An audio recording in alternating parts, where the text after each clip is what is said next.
मुख्यमंत्री जी ने प्रशासनिक भवन का लोकार्पण किया, क्या विशेषताएं हैं इसकी? इसकी भी सबसे बड़ी विशेषता ये है कि समय के अंदर और जितनी निर्धारित लागत 2020 में हम लोगों ने तय की थी, सरकार ने तय की थी, उसमें 5 लाख रुपए बचत के साथ ये बिल्डिंग बनी है।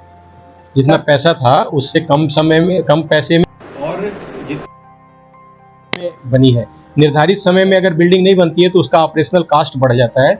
ये कार्यदायी संस्थाओं को, सरकार को ही देना पड़ता है या विश्वविद्यालय को। तो ये इस मामले में है। दूसरा, जो आधुनिक सुविधाएं हैं इसके अंदर, एक एयर कंडीशनड है, अच्छे स्पेस के कमरे हैं, और दूसरा एक जगह ये जो वर्तमान भवन है ये काफ़ी पुराना है, तो यहाँ से शिफ्ट करने की तैयारी भी थी, तो एक अच्छा है। दूसरा क्या है कि ये पूरा भवन हमारा सोलर पावर पर चलेगा, जिसको जो सबसे ऊपर की जो छत है तीसरे फ्लोर के बाद उसमें सोलर पावर प्लांट स्थापना की ऑलरेडी योजना बन गई है, उसका क्रियान्वयन बाकी है। इसके अलावा क्या वातानुकूलित है या वातानुकूलित पूरा? वातानुकूलित है, एयर कंडीशनड है, और हमारे जो एयर कंडीशनड है वो जो रेडियल फ्लो वाले प्लांट के हैं। मतलब कि ऐसा जरूरी नहीं कि पूरा प्लांट एक साथ चलेगा तभी वो पूरा बिल्डिंग ठंडा रहेगा। जिस कमरे में आप रहेंगे केवल उतने की बिजली कंज्यूम होगी। जो दूसरे प्लांट होते हैं तो पूरा बिल्डिंग का प्लांट चलता है, और चाहे एक कमरा खुला है या नहीं खुला है। इसमें क्या होगा, जिस कमरे में उपयोग होगा उसी की केवल हम लोगों को इलेक्ट्रिसिटी मिलेगी। सर ये भी बताया लिफ्ट की सारी व्यवस्था है? हाँ, लिफ्ट की व्यवस्था है। लिफ्ट चूँकि 3 फ्लोर की बिल्डिंग है और ग्राउंड बेसमेंट से हम चलते हैं तो 4 हो गया, तो 4 के लिए लिफ्ट है। 10 पैसेंजर कैपेसिटी का लिफ्ट है। इसके 2 प्रवेश द्वार है, एक पीछे से भी आता है और एक आगे से है।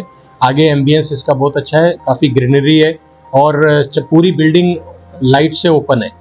200 लोगों के बैठने की मीटिंग रूम की स्थापना की गई है यहाँ पर, और इधर जो आसपास के जगह है वहाँ पर 200 लोगों के इस तरह की मीटिंग रूम नहीं है अभी तक। तो ये एक अपनी उपलब्धि है इस बिल्डिंग की। सर 3.5 साल कितना उपलब्धि भरा रहा? 3.5 साल की उपलब्धियाँ, चैलेंजेस सब हैं, कठिनाइयाँ भी हैं, चैलेंजेस भी हैं, उपलब्धियाँ भी हैं। तो जो चीज़ें होती हैं, जो आदमी काम करता है उसको याद नहीं रहता है कि क्या उपलब्धियाँ रही, तो वही मेरे साथ भी। तमाम समस्या हम लोगों ने नहीं, छात्रों के लिए, देखिए छात्रों के लिए सकारात्मक दृष्टिकोण अडॉप्ट करेंगे आप तो समस्याएं कभी नहीं होंगी। तो हम लोगों ने भी छात्रों के प्रति सकारात्मक दृष्टिकोण अपनाया है। कभी भी कोई भी एक छात्र, यहाँ तो वाइस चांसलर से मिलना सबसे आसान है छात्रों के लिए, हेड ऑफ डिपार्टमेंट से मिलना उससे कठिन है और प्रोफेसर से मिलना सबसे ज़्यादा कठिन है। 10 छात्र ऐसे भी हैं जो कि 50 लाख के पैकेज पे 10 से ज़्यादा हैं, 15 के करीब है। तो ये अच्छा है। ये क्या है, पीछे 3 सालों से हम लोगों ने छात्रों के वैल्यू एडेड कोर्स पर फोकस किया। ये हमारे जो आप लोग सभी लोग परिचित हैं इससे। वैल्यू एडेड कोर्सेज चलाने से क्या होता है, जब लड़के का इंटरव्यू होता है तो वो उन लड़कों से ज़्यादा बताएगा जो नॉर्मल केवल अपने कैरिकुलम पढ़ते हैं। तो वो वैल्यू एडेड कोर्सेज जो पिछले स्पोकन ट्यूटोरियल के माध्यम से हम लोगों ने शुरू किया था, सबसे पहले 800 छात्रों को हम लोगों ने IIT मुंबई के साथ जोड़ा, और छात्रों के लिए भी बड़ा नई चीज़ थी, और धीरे धीरे बढ़ता चला गया। उसका फ़र्क पड़ा है कि आज हमारे पास 2400 से ज़्यादा एम्प्लॉयमेंट हो गया 3 सालों में, और 1100 के करीब तो इस साल के ही हैं, और 108 से ऊपर की कंपनियां हमारे यहाँ कैंपस में विजिट कर चुकी हैं। 108 बहुत बड़ी संख्या होती है।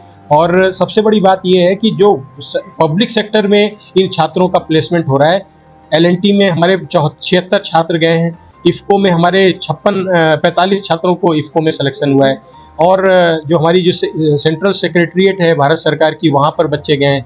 हमारे बच्चे जो इंटेलिजेंस डिपार्टमेंट है वहाँ गए हैं, कैंपस प्लेसमेंट के माध्यम से गए। हम नाम नहीं लेंगे उस डिपार्टमेंट का जो इंटेलिजेंस में। लगभग कितने छात्र अभी तक आपके कार्यकाल में जा पाए?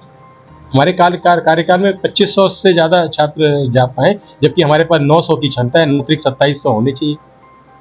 आप देख सकते हैं किस तरह सर ने 3.5 साल का जो कार्यकाल मतलब उपलब्धि भरा, लगभग 2500 से ज़्यादा छात्र जॉब पा चुके हैं, और 15 छात्र ऐसे हैं जो 50 लाख से ज़्यादा पैकेज पे विदेशों में और अन्य जो कंपनियां, बड़ी बड़ी कंपनियां, उसमें जाके जॉब कर रहे हैं।